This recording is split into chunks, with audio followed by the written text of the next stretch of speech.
Pode ser 3 minutos também. 3 minutos? Então tá, te aviso. Isso. Ok. Posso compartilhar aqui? Pode, deve.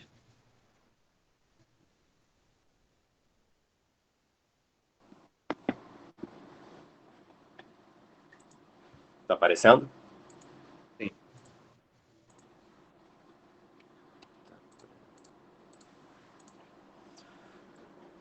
Boa noite a todos. Meu nome é Rodrigo Lugão. Eu vou apresentar meu trabalho de conclusão de curso. Oculta aquela barrinha, por favor, desculpa. Sim, nada. Se chama Arquitetura do Imaginário, a emergência de um outro habitat aprendendo com o subúrbio. Durante a faculdade, eu ouvi muitas críticas ao movimento moderno, por conta de sua arquitetura muitas vezes impositiva, não só em suas formas, mas a maneira de ocupar essas formas, né? Eu tenho a impressão de que isso gerou uma retração do arquiteto urbanista, permitindo o domínio de empresários sobre o rumo da cidade e habitações. O Michael Speaks fala que entre os anos 70 e 90, a teoria muda a arquitetura. Porém, pragmatismo e demanda por arquitetura construída faz a teoria ficar de lado. É preciso disputar a arquitetura, e se a sociedade ela está em constante mutação, a arquitetura e o urbanismo é um laboratório experimental para o qual os modernos deixaram muitas pistas, porque mesmo com seus erros, porque eles tentaram, né? Então é preciso arriscar e disputar essa arquitetura para não abrir espaço para essas pessoas que hoje dominam o rumo da cidade, das habitações, que não têm conhecimento e muito menos interesse em questões sociais, políticas e até questões mais sensíveis que tangem a arquitetura. Essa imagem é de uma casa onde eu morei, na zona norte do Rio de Janeiro, no subúrbio carioca. É uma varanda onde, quando eu era criança, eu deitava no chão para ficar olhando os aviões passarem, ouvindo o barulho dos sinos de vento.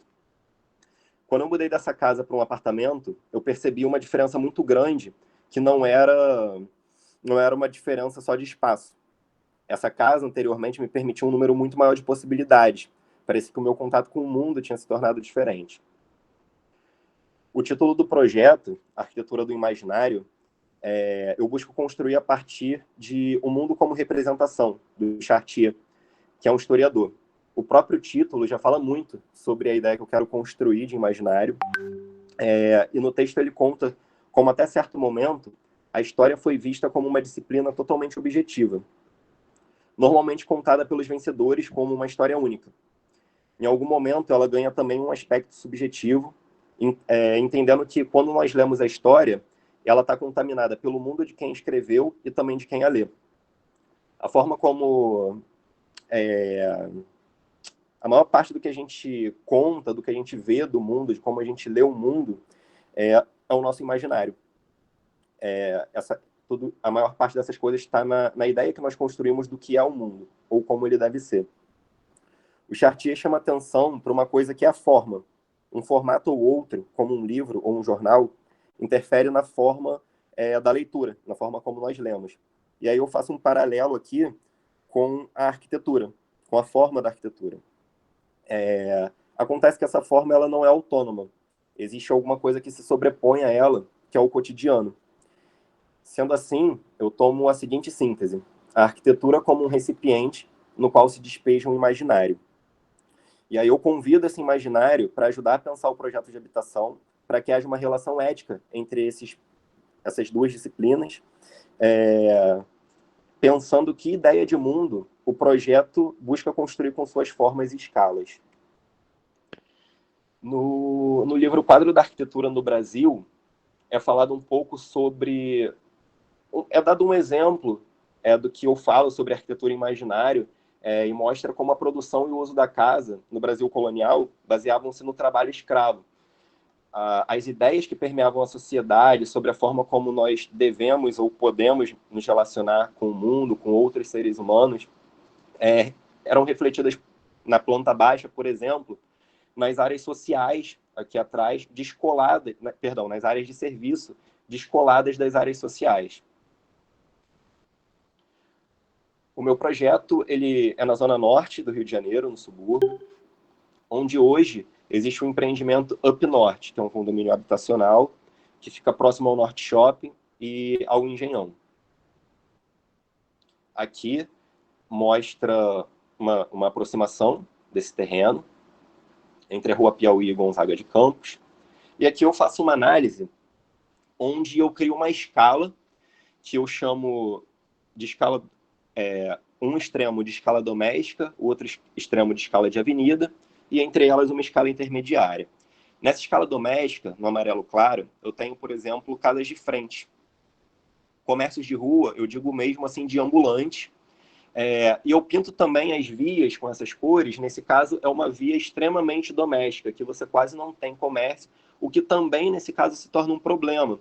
Porque de noite, por exemplo, é uma rua muito deserta, né? Então não é uma escala de bom e ruim. A escala de avenida, já de outra forma, ela também tem seus defeitos, principalmente com algumas incoerências de implantação que a gente vê na área. Aqui em amarelo, né, essas edificações são casas de frente em uma avenida. Então, assim, é extremamente caótico, é extremamente desconfortável para o morador esse tipo de implantação. Com essa análise, a gente percebe o quão insensível é a implantação do UpNorte. Ele se coloca aqui totalmente murado, piorando ainda mais a situação, por exemplo, dessa rua que já é esvaziada, criando um grande muro aqui na Gonzaga de Campos, e até mesmo na Piauí ele tem um grande afastamento. Aqui uma imagem da rua Piauí, o UpNorte, assim, não é tão diferente de um presídio, a fachada, né? Eu digo aqui que o UpNorte é o projeto Barra ganhando subúrbio. Eu vou falar um pouco sobre o que é esse projeto Barra. E aí eu quero trabalhar aqui um tipo, né, que o Argan vai falar que é uma evidente analogia formal e funcional, que eu enxergo aqui no UpNorte em relação aos prédios da Barra da Tijuca. Uma evidente analogia formal e funcional que vem ganhando subúrbio. Esse aqui, o Vila Del Mar, é de fato um condomínio na Barra da Tijuca, com características muito semelhantes ao UpNorte. Esse total descolamento do tecido urbano em relação às habitações, causando um esvaziamento da rua, e uma desconexão mesmo do espaço à sua volta.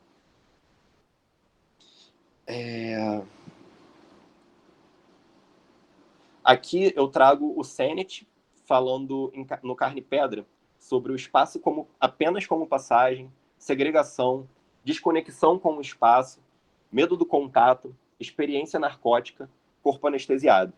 E a Monique Eleb falando do conforto construído como asepsia.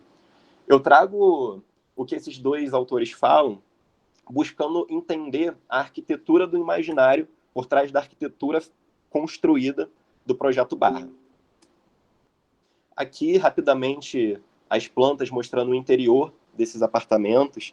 E é interessante como em todas as escalas a gente vê nessa tipologia que eu quero denunciar, como se compra apenas a monofuncionalidade do movimento moderno, sendo reproduzida à torta e à direita, deixando de lado todos os outros aspectos que eram presentes nos projetos que eram feitos. Então, a gente vê aqui um projeto de habitação que parece ser muito mais algo para manutenção de um corpo que trabalha. Então, uma casa apenas como um lugar para você dormir, cozinhar, comer, ver TV, que é o auge, né, que a moradia aqui proporciona. Em contraste, isso aqui é uma imagem do subúrbio carioca, e a gente vê aqui alguns elementos muito diferentes, começando pela relação das casas de frente, que tem um contato muito maior com o tecido urbano.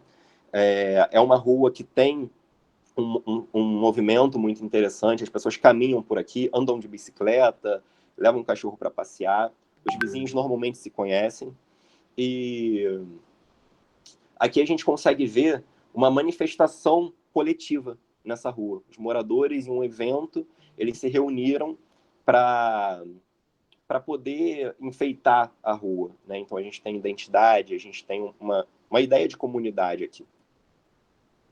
O Heidegger, em Construir, Habitar, Pensar, ele vai relacionar as palavras construir, preservar, pertencimento, ser, essência, o habitar como traço fundamental do ser homem.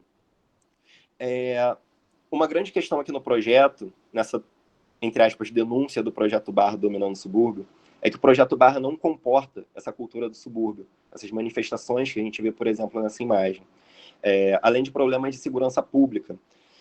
Não existe nessa área o investimento financeiro em segurança pública que existe na Barra da Tijuca, de forma que se a gente tem essa rua, por exemplo, tomada por muros, por grades, a gente tem um ambiente onde, por exemplo, uma mulher pode ser abusada sexualmente sem ninguém estar vendo, não existe testemunha, não existe a possibilidade de denúncia, de chamar a polícia, de ajuda.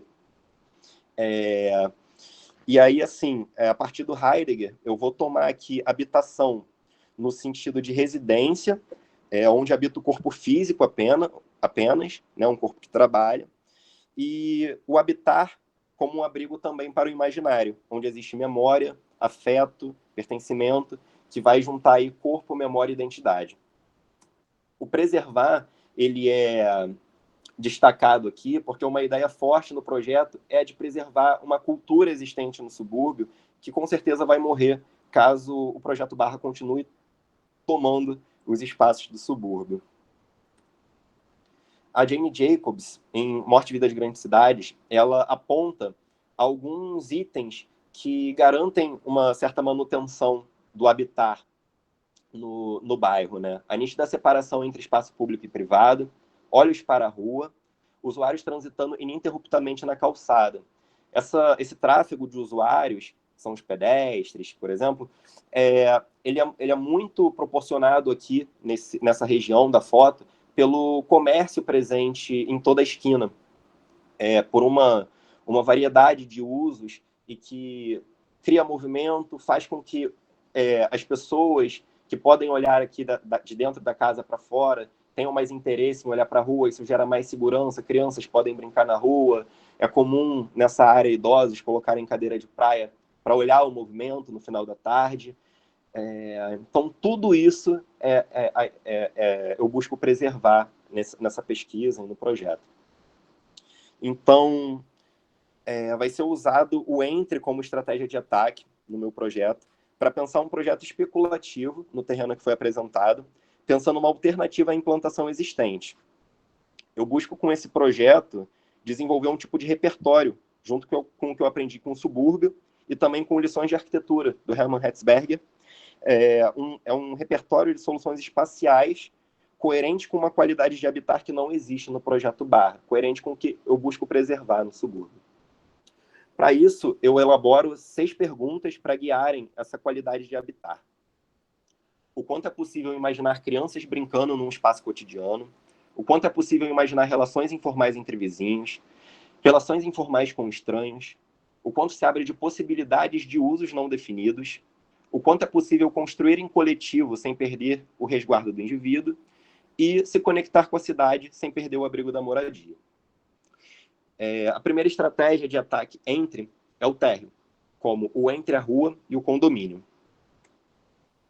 E aí eu trago novamente aquela análise, agora com a implantação do projeto, onde o primeiro gesto é o de abrir uma rua interna no terreno, que eu chamo de travessa do imaginário,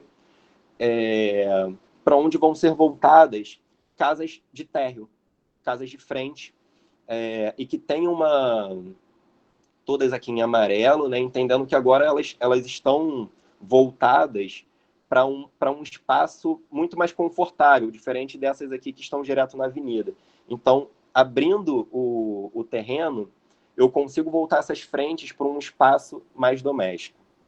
Nas extremidades, eu coloco o comércio, com a pretensão de ser um catalisador de movimento. Então, eu imagino um impacto significativo com essa implantação muito forte na Rua Gonzaga de Campos, que é quase toda casa de frente. Esses 2 laranjinhas aqui são prédios de frente, né? Não é um condomínio fechado, mas são prédios. Então, aqui a ideia é trazer mais movimento, trazer uma implantação coerente com a característica existente hoje na Rua Piauí e promover uma certa qualidade aqui no meio do terreno para que exista essas habitações de frente. É literalmente o espaço público permeando o projeto. Existe aqui também uma reorganização de dispositivo. Hoje, no projeto Barra, parte da cartilha desse projeto é que você tem um condomínio muito caro, porque você tem uma habitação extremamente enxuta, como eu mostrei nas plantas, e que tenta ser compensada com play, salão de festa, enfim, esse tipo de dispositivo que eu trago aqui para, vamos dizer assim, para fora do condomínio, embora dentro do terreno, pensando até mesmo na possibilidade disso poder ter uma ajuda de custo do Estado, até porque isso aqui não tem nenhuma grade, esse terreno é aberto, é como se fosse um condomínio aberto, onde os moradores vão utilizar da quadra junto com pessoas que não são do condomínio. Bom, nessa rua, nessa Travessa do Imaginário, eu trabalho com 3 metros de largura e 4,5 metros de calçada em cada lado. Eu parto de uma pesquisa feita nas ruas do subúrbio, onde você encontra uma média de 7 metros na pista, na faixa de carros, né, e 3 metros na calçada. Nessas ruas, por exemplo, aqui a gente tem ônibus passando, a gente tem carros estacionados, essa aqui é mão dupla. Então, como não, a gente ainda está no projeto, é uma escala ainda menor, eu pensei em 3 metros como suficiente. Aqui a gente tem uma imagem da rua Piauí, aqui seria a Travessa do Imaginário, que a gente vê aqui na imagem, e aqui a gente consegue ver essa frente que é projetada com os comércios na parte de baixo, buscando trazer mais movimento, buscando trazer mais vida para o local, que já conta com bastante residência. Então, a ideia é que traga um equilíbrio muito interessante para essa rua. Mostrando aqui um pouco melhor do comércio, a transição é algo que é pensado em todas as escalas no projeto. Então, aqui a gente tem uma transição entre o dentro e o fora desse bar, por exemplo. Quando se fecham as portas, isso aqui faz parte do espaço público. Porém, essa transição, esse arco, ele abraça um pouco esse espaço público para dentro do bar, permitindo que as mesas do bar venham até aqui, mas que os pedestres também passem, buscando fazer realmente essa interseção. Isso aqui é uma varanda existente de uma casa na rua Piauí. Então a gente está olhando aqui de frente para a Travessa do Imaginário, que é criada. Esse edifício também é de comércio, também é uma área comercial, e que tem os seus arcos maiores, buscando uma qualidade espacial diferente, né? Então você ter, enfim, alguma variação em torno desse caminho que é criado, esse passeio.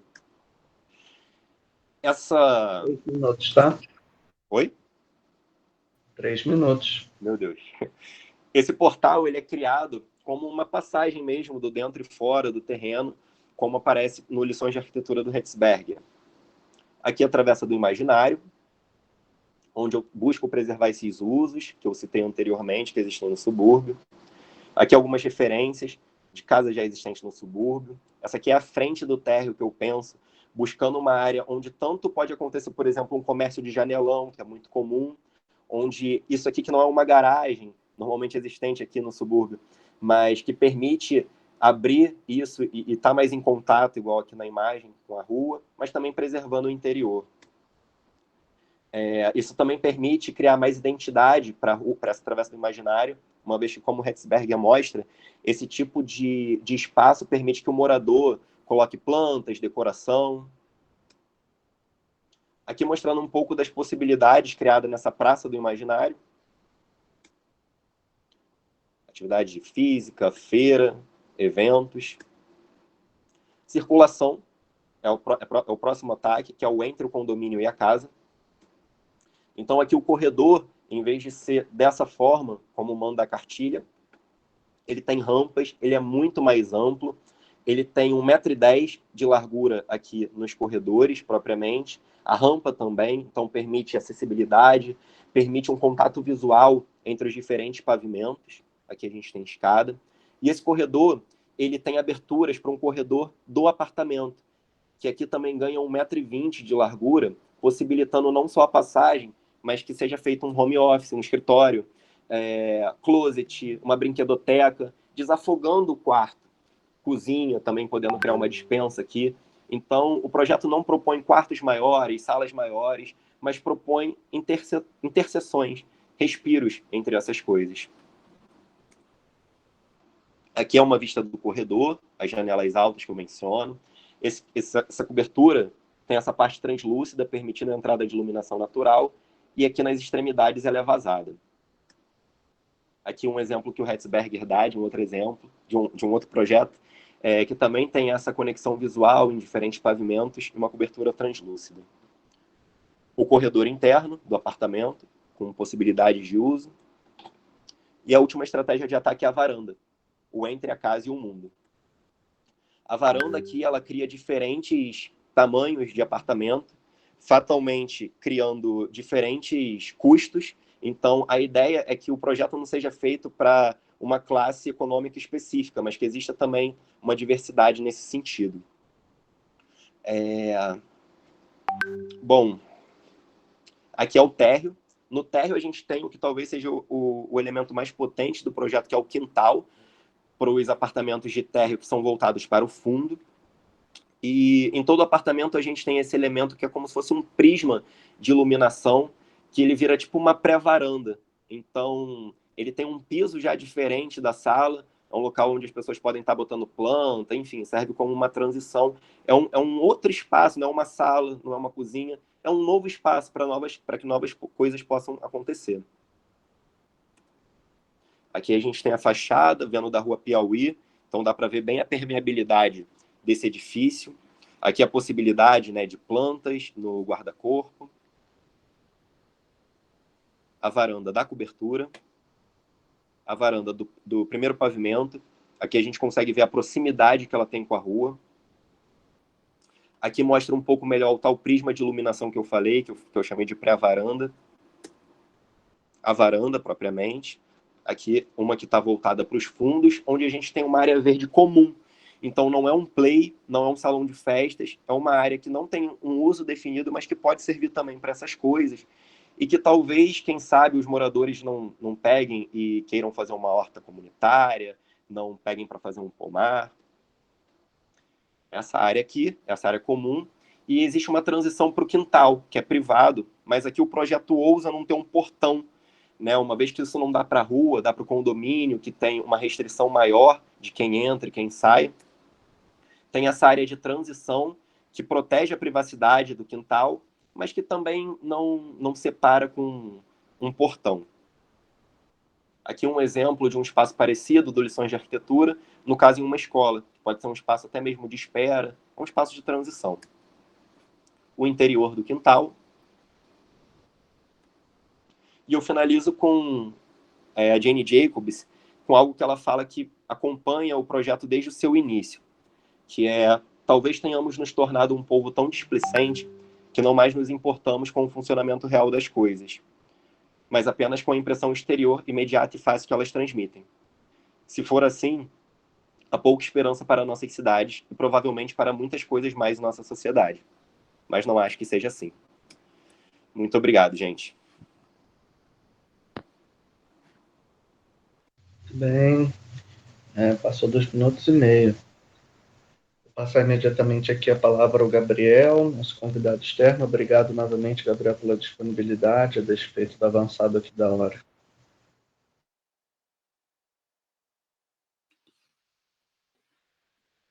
Bom, obrigado. Seguimos aqui no diálogo agora com Rodrigo Lugão. Obrigado, Lugão. Obrigado, Mário. Prazer estar aqui com a Yaci, com a galera aí acompanhando. Em primeiro lugar, quero parabenizar o trabalho, parabenizar a escolha do tema, os avanços também em relação à banca intermediária e falar um pouco também como ex-professor do Rodrigo, né? Eu acho que eu cruzei com o Rodrigo umas 2 ou 3 vezes, em momentos diferentes do percurso dele lá na USU, né? E eu gostei muito de rever o Rodrigo através desse trabalho, porque ele guarda uma série de qualidades que, desde o nosso primeiro encontro, eu percebi assim, em você, Rodrigo, né? Uma inquietação, um senso crítico apurado, uma ousadia, um desejo de ousar, um gosto pela arquitetura. Você também é muito articulado nas suas ideias, na sua apresentação. sempre, né, uma dimensão criativa em tudo que você faz e uma politização assim do seu discurso projetual, que é raro assim a gente vê, né, e é muito bom assim quando a gente encontra, e é importante ressaltar essas qualidades, porque espero que você siga carregando elas com você, Rodrigo. E elas se apresentam aí no seu trabalho em diferentes momentos. Por exemplo, quando você vai fazer a sua análise do contexto, análise, se chama de análise do entorno. Eu não gosto muito assim o entorno, porque parece que tem uma coisa que está no meio, mas o contexto para mim é tudo, né? E você vai lá e você cria suas categorias de análise, porque nos nossos ateliês, em geral, a gente dá uns roteirinhos, né, dessas categorias, e vocês têm que seguir, e você cria as categorias que fazem sentido com o seu problema, né? Então, eu gosto muito quando você chama uma escala de escala doméstica, escala de avenida, escala intermediária, né? Isso aí mostra todas essas qualidades, eu acho que eu estava destacando ali no início, né? E aí,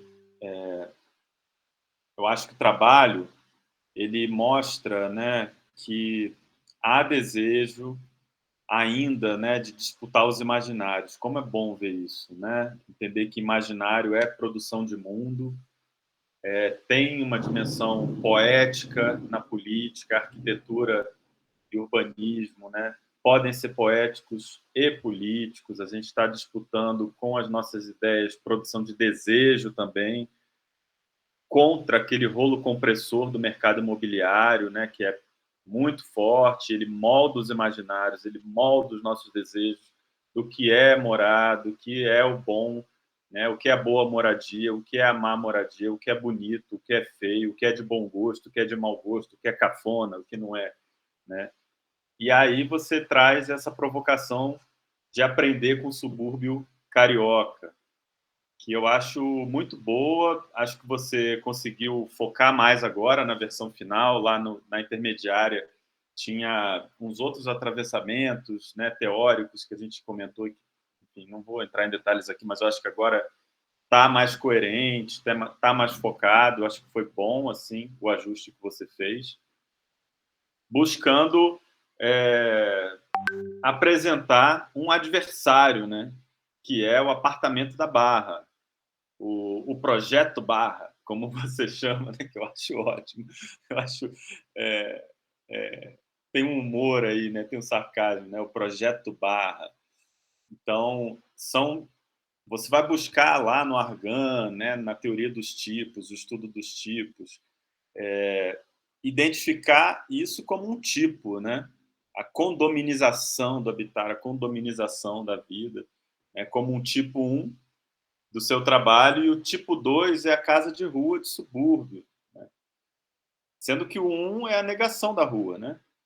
A Barra é a negação da rua, a rua como parte integrante do habitar expandido, e você articula muito bem com Heidegger, com a Jane Jacobs, né? Então, é muito legal ver como você se apropria muito bem do diálogo, dos conceitos entre esses autores, que são autores clássicos, né, do nosso campo. A gente lê em diferentes momentos da faculdade, lê também na pós-graduação, né, e você traz isso ali para o seu problema localizado e cria uma metodologia que eu acho que é muito boa, assim, né, que é essa dialética o tempo inteiro, né, jogando com as imagens da Barra, as imagens do subúrbio, as imagens dos livros que você traz, o Hertzberg, e também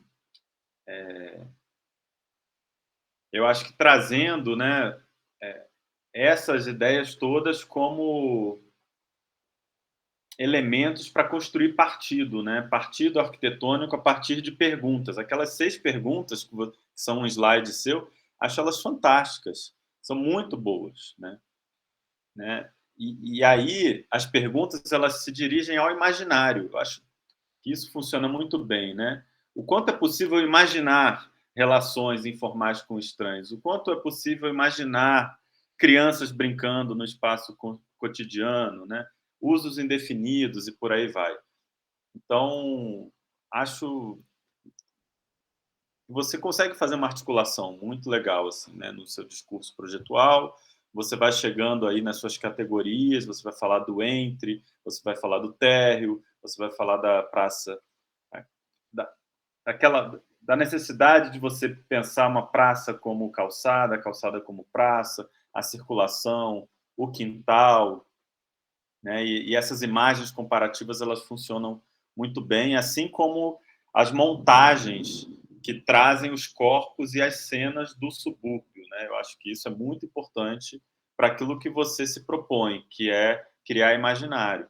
Então faz sentido que o seu trabalho ele use e abuse dessas montagens, né? De um desenvolvimento de um modelo 3D com essas cenas do subúrbio que são muito prosaicas, né, e ajudam a quebrar um pouco essa rigidez do modelo 3D. Então, acho isso muito bom.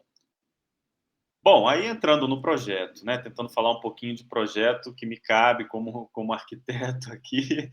É, bom, você contrapõe, né, um projeto com um outro, você cria uma rua local ali atravessando essa quadra, e aí isso desenha toda a sua implantação, uma implantação que vai procurar colocar comércios, usos comerciais voltados para aquelas ruas que estão na escala ali intermediária, né, ou uma escala cotidiana, as frentes das casas e suas varandas para essa rua local, os quintais nos fundos, né, fazendo uma mediação fundos com fundos, como uma área de natureza dentro da cidade densa. Acho que tudo isso funciona muito bem.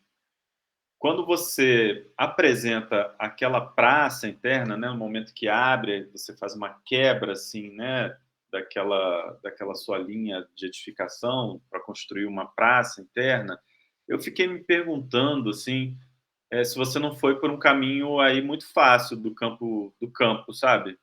Futebol, porque é óbvio que vai ter uso, mas ao mesmo tempo reitera um certo privilégio do jovem e do gênero masculino. Fiquei pensando um pouco nisso, né? Será que não poderia ser aí uma praça mais multiuso, né, aberta a vários perfis? Claro que a quadra, quando não está tendo jogo de bola, ela pode receber outros usos, pode receber feira, né? Mas talvez pudesse ter uma, uma coisa mais elástica aí, né?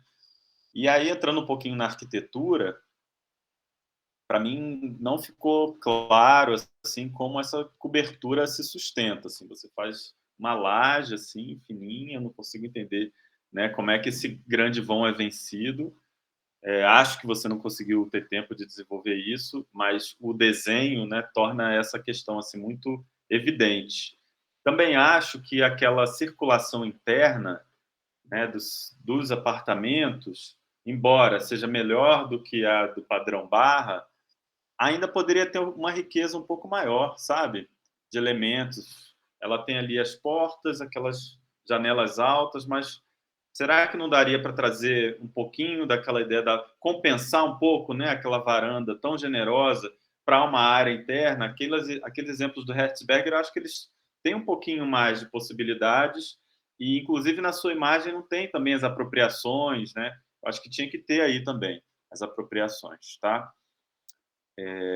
Aí eu fico pensando até mesmo na ideia de rua elevada das megaestruturas lá dos anos 60, 70. O próprio Le Corbusier faz isso na unidade de habitação, né, que você vai ter essa vida de rua nesse lugar que era só uma circulação horizontal funcionalista, né? Então, até o Le Corbusier, né, pensa nisso. Então, acho que isso poderia ser um elemento também um pouquinho mais explorado, sabe? No seu desenho.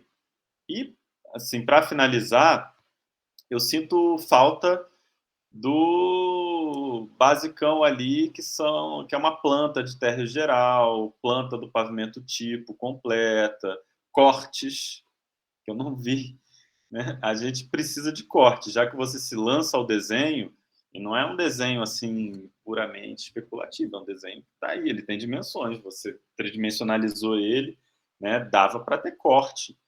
E acho que o corte poderia mostrar um pouco melhor, inclusive, algumas dessas potências ou algumas dessas lacunas, sabe? Assim como uma planta de cobertura. Enfim, eu sinto falta mesmo de ter esses desenhos, tá? Mas, assim, de modo geral, é um trabalho muito bom, muito criativo, muito provocativo. Ele pode seguir se desdobrando, né? E vejo que a grande qualidade está na sua capacidade de articular a crítica, os conceitos, né? Muitas vezes a gente vê alunos que têm isso, mas não conseguem desenhar. Ou tem uns que desenham, mas têm preguiça, né, do debate conceitual. Você consegue fazer uma articulação muito legal dessas duas dimensões. Você pode tanto seguir um caminho da academia e fazer pesquisa, quanto ir para um escritório e fazer projeto de arquitetura, né? É muito legal ver um aluno se formando assim com essas potencialidades, né? E o desenho como um lugar de investigação, né? O desenho como um lugar de pensamento crítico que pode, inclusive, se desenvolver num mestrado, né? Um mestrado com um caráter mais prático, voltado para o desenho, que também é possível, né? Mas é isso, tá bom? Vou ficar por aqui. Meus parabéns e obrigado mais uma vez pelo convite. Obrigado, Gabriel. Yaci, suas considerações. Obrigado novamente, Yaci, pela parceria. Imagina, eu que agradeço, Mário. Agradeço a você, ao Rodrigo, pelo convite. É um prazer participar desse momento. Rodrigo, parabéns pelo trabalho, parabéns assim, para você e para o Mário pelo trabalho. Enquanto eu lia o trabalho, esse texto, Rodrigo, eu ficava com uma sensação assim, eu visualizava o Mário falando determinadas coisas. Eu falava assim, gente, o Mário está aqui falando. Mas, ao mesmo tempo, você é um autor, você coloca no teu texto, você se coloca bastante no teu texto, né, Rodrigo? Isso é muito bacana. Você começa abrindo o teu trabalho com um trecho autoral, super bonito, super poético, da sua relação, do seu afeto, né, do seu lugar de vida, mostrando que os lugares que a gente habita, né, eles são muito mais do que com certeza, né, do que simplesmente objetos edificados. Eles são espaços praticados, eles são espaços de uso, eles são espaços do nosso afeto, e eles nos transformam, né? A gente faz parte desses espaços fazem parte da gente, né? O espaço, ele tem uma capacidade, né, também, assim, na nossa relação com ele, de domesticar também muito o nosso corpo, né? A maneira como a gente se coloca no mundo, como a gente se relaciona, cria as nossas teias, as nossas redes, né? Então, o teu texto, eu quando comecei a ler, eu fiquei muito com essa sensação, assim, achei super bonito, falei, nossa, que trabalho bonito, né? Começa de um jeito tão poético, né? E, como o Gabriel disse, que bom que a gente ainda disputa a arquitetura do imaginário, né? Que bom que a gente ainda disputa os sonhos, esse lugar dos sonhos, né? E esse lugar de pensar fora da caixinha. E aí, ao mesmo tempo, vinham as situações em que eu visualizava assim, o Mário muito claramente ali, dialogando com você. Então, eu fiquei lendo teu texto e visualizando vocês dois conversando assim, sobre essa arquitetura. O teu trabalho, Rodrigo, eu acho que ele tem muitas qualidades, né? Então, assim, o teu texto flui legal, falando dessa parte assim, do texto. É um texto que flui legal, que você apresenta bem as tuas ideias, e você traz ali uma série de considerações para justificar, né? Eu acho que questões fortes que você traz.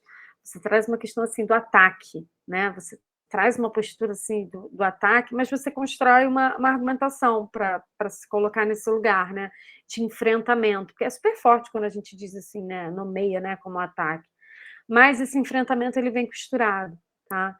E ao mesmo tempo a tua apresentação hoje, eu acho que ela complementa muitos elementos em relação ao material que você entrega, tá? Eu acho que tem várias questões que você vai passando que a gente consegue dimensionar e entender um pouco melhor, assim, da tua proposta, né, conforme você vai apresentando. Então, acho que tem uma característica aí de muita relação, né, então, dos 2 materiais que você apresentou.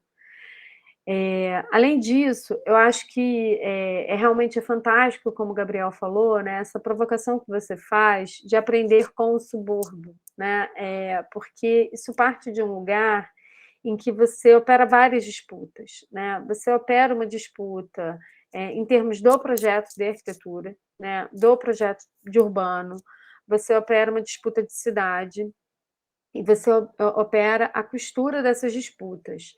Porque quando você nomeia, né, esse projeto Barra que está invadindo o subúrbio, né, a zona norte do Rio de Janeiro, isso já tem uma disputa. Quando você traz esse projeto, você faz uma leitura que é super dura, né? Você faz a leitura, parece uma prisão. Isso para mim aqui, esse projeto tipo Barra aqui, ele tem várias qualidades aqui que eu olho essa situação espacial que ele cria quase como uma prisão, né? Então assim, é um enfrentamento mesmo. Você vai para o ataque, né? Mas ao mesmo tempo, quando você costura no teu trabalho, na sua proposta, você coloca essa disputa, mas não apenas ela, você coloca várias disputas, né? E uma das disputas, eu acho super interessante, a disputa de projeto que você vai trazer em termos assim das relações de arquitetura que você traz, mas eu sinto no teu trabalho que você, apesar de estar criticando, de criticar a arquitetura moderna e projeto de arquitetura e projeto urbano, modernos, que eu acho que eles têm vários lugares da crítica que é construída, né, aí desde a década de 70, você traz uma relação muito potente da arquitetura e do urbanismo. E aí a gente lembra do próprio Le Corbusier dizendo que o arquiteto e o urbanista são um só. Né? Então, para a gente ver assim, como tem várias nuances e várias questões no que você está trazendo. E você traz uma dimensão, eu acho que do urbano, que ela é muito interessante, que ela coloca de novo para a gente esse processo de pensar a relação das quadras, a velocidade das ruas, que eu acho que você poderia sublinhar mais na tua fala, tá? Que quando você cria as escalas, eu concordo. Volta alguns slides para aquele slide que você traz a... Vai voltando. O das escalas, o que tem... Isso, esse. A escala doméstica, a escala intermediária, a escala da avenida. Eu acho super rico que você tenha renomeado aqui, né, que você faça essa leitura do espaço e que você coloque essas situações espaciais, assim, nomeando cada uma dessas escalas. Mas eu acho que na tua fala você poderia trazer a questão da velocidade em cada uma dessas ruas, que é uma questão que a gente trabalha em urbano, trazendo qual é a via coletora, qual é a via local, qual é a via rápida, porque isso tudo transforma a paisagem também. E está colocado aí, mas você poderia trazer, assim, bem marcado mesmo na sua fala. Tá? Mas eu acho muito rico que você tenha feito a sua própria leitura, né? Trazendo aqui essas 3 escalas. Tá? Então, você tem uma situação aqui, né? Uma proposta de implantação muito boa, que tem usos coletivos, que repensa aí essa dimensão das quadras, que traz aí um diálogo com a própria Jane Jacobs, né, que está criticando a dimensão das quadras, né? Ela está falando quadras mais curtas, gente, não vamos fazer quadras tão longas que provocam uma situação de insegurança na cidade, tá? Acho que tem várias questões que você vai colocando aí que podem ser ainda mais sublinhadas. Você traz uma questão dessa cultura existente no subúrbio e um ponto alto que eu acho do teu trabalho são as tuas colagens, que você, assim, você acaba fazendo colagens, né? E essas colagens com pessoas reais, pessoas da vida real. Eu achei isso fantástico, porque o projeto fica habitado, né? Às vezes a gente vê uns projetos tão desabitados, assim, os desertos, né? Parece que não tem pessoas, só tem arquitetura, só urbanismo. E você traz essas pessoas reais e eu achei isso super rico, tá? Na tua leitura, na tua apresentação. Mas, aí, avança um pouquinho para as imagens de projeto. Pode avançar. Pode avançar, pode avançar. Avança, avança. Aí. Aí você chega aqui. E aí, cadê todas aquelas pessoas reais do mundo real que estavam lá, que eu estava visualizando as práticas, estava vendo as crianças brincando, as senhorinhas e tal. Depois você vai fazer isso em outro momento, mas assim, aqui dá uma certa aridez, a gente volta para uma certa aridez. Aí tem questões que eu não consigo entender. Só por essa imagem, a gente não consegue entender muito essa questão dessa cobertura translúcida. Você falando que tem uma cobertura translúcida, eu já me pergunto se não vai virar uma estufa, se a gente já não tem que fazer uma certa releitura dessas soluções. Então, assim, eu acho que tem alguns avanços aí que você ainda tem abertura para alguns avanços em relação a essa proposta, e que você conseguiu, acho que como você abriu muitas frentes no seu trabalho, né, eu acho que em alguns momentos você conseguiu avançar mais, em outros nem tanto, tá? Então, assim, mas de modo geral, eu acho que você tem um excelente aproveitamento da análise dessa prática, dessa cultura de subúrbio, de entender essa dimensão do habitat, de trazer elementos desse habitar o subúrbio, que está bem relacionado com a relação casa-rua, né, e vizinhança, de produção dessa vida em vizinhança, né, por isso que são tão importantes as pessoas que você traz nas outras imagens, né, e que você avança bastante, trazendo várias qualidades desse habitat, e que você diz, a gente também pode pensar em como levar um pouco desse processo desse habitat para viver em prédios, né? E como seriam esses prédios assumindo algumas dessas qualidades, tá? Então, eu acho que assim, você tem vários avanços, você consegue identificar e você ainda tem mais algumas aberturas aqui que você poderia avançar um pouco mais. Mas, no geral, você tem um trabalho assim, muito lindo, Rodrigo, um trabalho muito sensível, poético, e que tem muitos pontos fortes, tá? Como eu já falei. Parabéns. Obrigado, Yaci. De fato, o Rodrigo leu a bibliografia que é o meu mantra, né? Tudo autor que eu vivo embaixo do braço. Então, de fato, é um aluno que leu, né? E respondeu, fez dele, tomou para ele. Vamos lá, então, eu estou abrindo uma sala. Obrigado pelas considerações. A banca vai deliberar. Eu tenho que abrir para o Rodrigo poder. Eu estou aqui já com pressa. Para o Rodrigo poder responder, seu direito de resposta, Rodrigo. Obrigado, Mário. Obrigado, Yaci. Obrigado, Gabriel.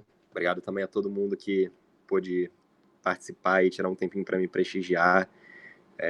Provavelmente o momento mais importante da minha vida até agora. É um momento muito... Assim, tô muito feliz, eu tô bobo aqui, tô sem conseguir conter o sorriso. Acho que pelo momento por si só, né? Por essa entrega, depois de todos os períodos da faculdade. Acho que é um sentimento...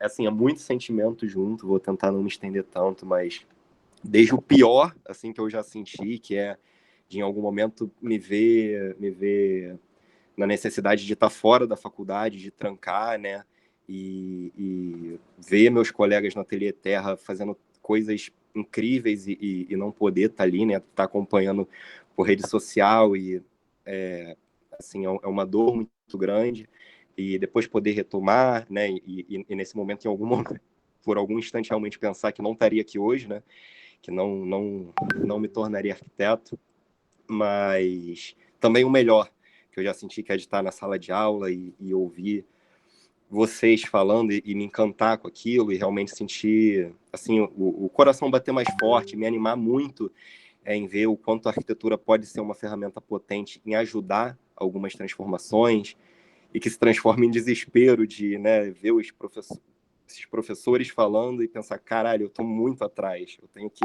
correr muito, eu tenho que comer muito feijão com arroz, para um dia, talvez, né, ser capaz de participar da transformação que eu quero participar na arquitetura, no campo. Enfim, mas com certeza é muita felicidade. Estou muito feliz com esse momento, e ainda mais com os comentários, até os apontamentos, acho muito precisos. Já até tinha em mente algum deles, e realmente algumas coisas eu realmente não consegui incluir. É um projeto que eu quero levar para frente, uma pesquisa que eu quero me aprofundar mais, E estou feliz do que eu consegui abrir dessa pesquisa por enquanto. Enfim, muito obrigado a todos. Estou muito feliz. Eu não trocaria esse momento agora por nenhuma outra coisa. Muito obrigado. Obrigado, Rodrigo. Bem, já... Nem a vitória do Brasil, Rodrigo?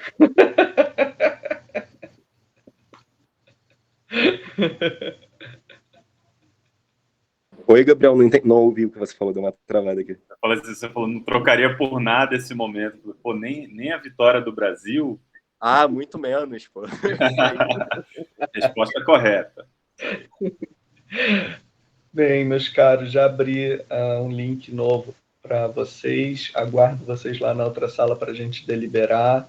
E aí a gente volta aqui.